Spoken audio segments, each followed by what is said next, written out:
অপরাধ দমনের জন্য রাতারাতি বড় পরিবর্তনের সম্ভব নয়, এর জন্য সময়ের দরকার, এমনটাই জানিয়েছেন স্বরাষ্ট্রমন্ত্রী। এই বিষয়টি নিয়েই আমাদের কথার আজকের পর্ব। দর্শক, আপনাদের সবাইকে স্বাগত জানাচ্ছি এটিএন নিউজের নিয়মিত আয়োজন আমাদের কথার আজকের পর্বে। আপনাদের সঙ্গে আছি আমি ফাতেমা রথি। শুনবো এই বিষয়ে সাধারণ মানুষের কথা। আইন শৃঙ্খলা বলতে পারি আমরা, বা বিভিন্ন অরাজকতা চাইলেই রাতারাতি এক রাতের মধ্যেই চেঞ্জ করা সম্ভব নয়। অবশ্যই পরিবর্তন করতে আমাদের সময় দরকার। আমাদের উচিত যে সরকারকে সময় দেওয়া, নির্দিষ্ট পরিমাণে বা পর্যাপ্ত পরিমাণে সময় দেওয়া। পরবর্তীতে যদি সেই সময়ের ভিতরে আমরা কাঙ্ক্ষিত ফলাফলটা না পাই, সেই ক্ষেত্রে পরবর্তীতে এটা নিয়ে যা আন্দোলন করা দরকার বা আমাদের যা মত বিনিময় করা দরকার তা করা দরকার। তবে প্রথমে আমাদের দরকার সরকারকে সময় দেওয়া।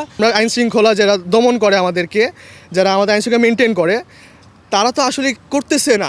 আমার বাসার সামনে আমি প্রায়শই দেখি কতগুলো ছেলে মাদক সম্পন্ন বাজে বাজে জিনিস ওগুলো খাচ্ছে, চায়ের দোকানে এসে গল্প আলাপ করছে আমার সামনেই।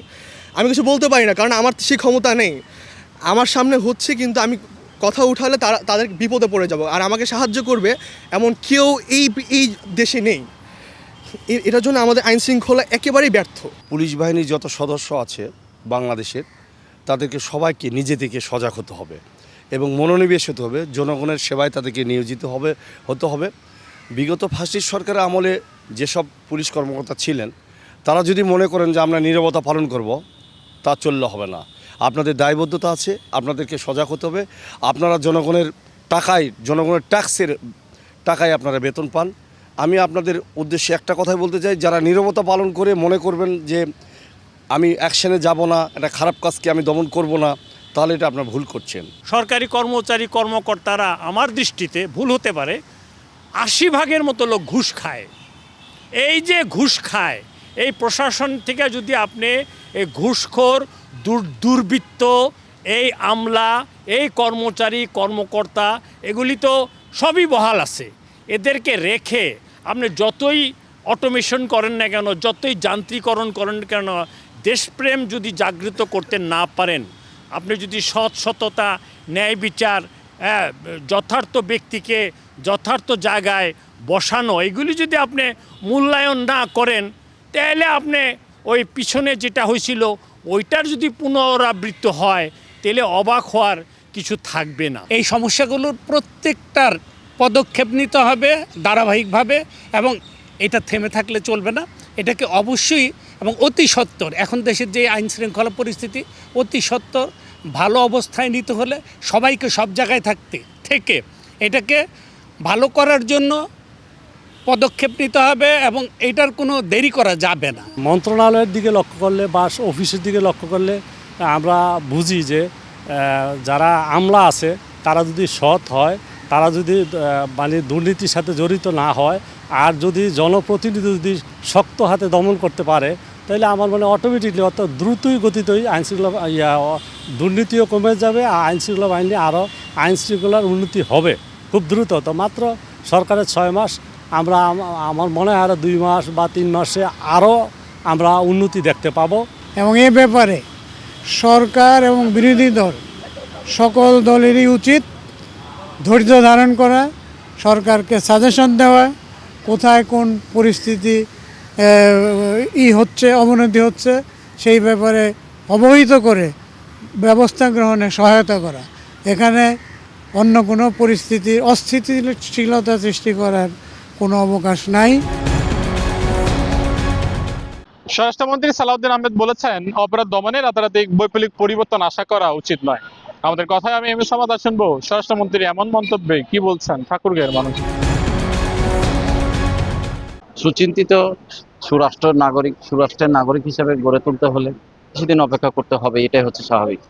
আজকেই করে দেবো, এটা মনে হয় উনার বক্তব্য এটা সঠিক, যে আজকে করে দেবো এটা সম্ভব নয়। যত দ্রুত সম্ভব আইন শৃঙ্খলা পরিস্থিতি যেন সুষ্ঠুভাবে এবং আইন শৃঙ্খলা পরিস্থিতি যেন স্বাভাবিক আনা হয়। কারণ আমরা দেখেছি যে বিভিন্ন জায়গায় যে ঘটনাগুলো ঘটতেছে, বিশেষ করে রংপুর 4 জন যে হত্যাকাণ্ড ঘটনা, এবং আইন শৃঙ্খলার বর্তমান যে পরিস্থিতি, তাতে কিন্তু আমরা সন্তুষ্ট না। আমরা চাই আইন শৃঙ্খলা পরিস্থিতি যেন খুবই ভালো থাকে, এবং মানুষের কাছে সবচেয়ে যেটা আমার কাছে মনে হয় যে গুরুত্বপূর্ণ, সেটা হচ্ছে আইন শৃঙ্খলা পরিস্থিতি স্বাভাবিক মানুষ চাই। দেশে আইন শৃঙ্খলা পরিস্থিতি যেটা আমরা দেখছি ধারাবাহিকভাবে, আপনার বিগত সরকারের সময় থেকে অনেকটা বেশি আসলে দীর্ঘদিন থেকে যখন এই অপরাধটা চরম মাত্রায় আসে তখন কিন্তু এটা থেকে বেরিয়ে আসা একটু সময় সাপেক্ষের বিষয়। যেহেতু এই সরকারের বয়স 6 মাস, আর আমার মনে হয় যে বিষয়গুলো স্পর্শকাতর বিষয়গুলো আছে একটু সময় দেওয়া উচিত এবং আন্তরিকভাবে সরকার কাজ করছে কিনা সেটার উপরে মূল্যায়ন করা উচিত।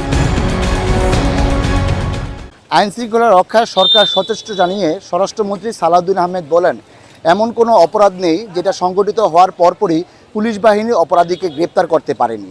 তবে অপরাধ দমনের ক্ষেত্রে রাতারাতি বৈপ্লবিক পরিবর্তন আশা করা ঠিক হবে না বলে উল্লেখ করেন তিনি।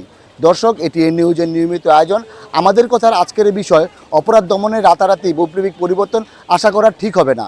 মুন্সিগঞ্জ থেকে সঙ্গে আছি আমি ভবতোষ চৌধুরী নুপুর। চলুন শুনে আসি এই বিষয় নিয়ে সাধারণ মানুষের কথা। আমি চাইবো আইন শৃঙ্খলা বাহিনী যাতে দলীয়করণ না হয়, শুধু আইন শৃঙ্খলা বাহিনী না, বিচার বিভাগ সহ অন্যান্য যেসব সরকারি বিভাগগুলো রয়েছে সেগুলো যাতে দলীয়করণ না হয়, তাহলে দেশের মতো থাকবে না আমি মনে করি। এবং আইনের গতিতে যদি চলতে দেওয়া যায় তাহলে আমার মনে হয় যে জনগণ তাদের নিরাপত্তা পাবে এবং যে সকল মামলা মোকদ্দমগুলো রয়েছে সেগুলো জনগণ এগুলা তাদের ফল পাবে। আরেকটু ভালোভাবে আমাদের যদি সদিচ্ছা থাকে তাহলে আরেকটু ভালোভাবে হওয়ার আশা রাখি আমরা আর কি। দেশের যেই 5 আগস্টের পরে নিয়ন্ত্রণ আসবে আস্তে আস্তে, কিন্তু সময় দিতে হবে। দেশের যে পরিস্থিতি আইন শৃঙ্খলা, এদেরকে আমরা এদের পাশে একটু দাঁড়াতে হবে এবং কি আইন নিজের হাতে তুলে নেওয়া যাবে না। যে কোনো কাজ সমবায় মানুষ আসলে স্টুডেন্ট থেকে দেশের রাজনীতি পক্ষাবের থেকে আসা মানুষগুলা বুঝতে পারে না, বুঝতে হবে আস্তে আস্তে, তাদেরকে সময় দিতে হবে। দর্শক, এতক্ষণ শুনছিলাম সাধারণ মানুষের কথা, সেই সঙ্গে শেষ হয়ে গেল আমাদের কথার আজকের পর্ব। আবারও দেখা হবে নতুন কোনো বিষয় নিয়ে, নতুন কোনো জায়গায়। সেই সঙ্গে সবাই ভালো থাকবেন, সুস্থ থাকবেন, চোখ রাখবেন এটিএন নিউজের পর্দায়।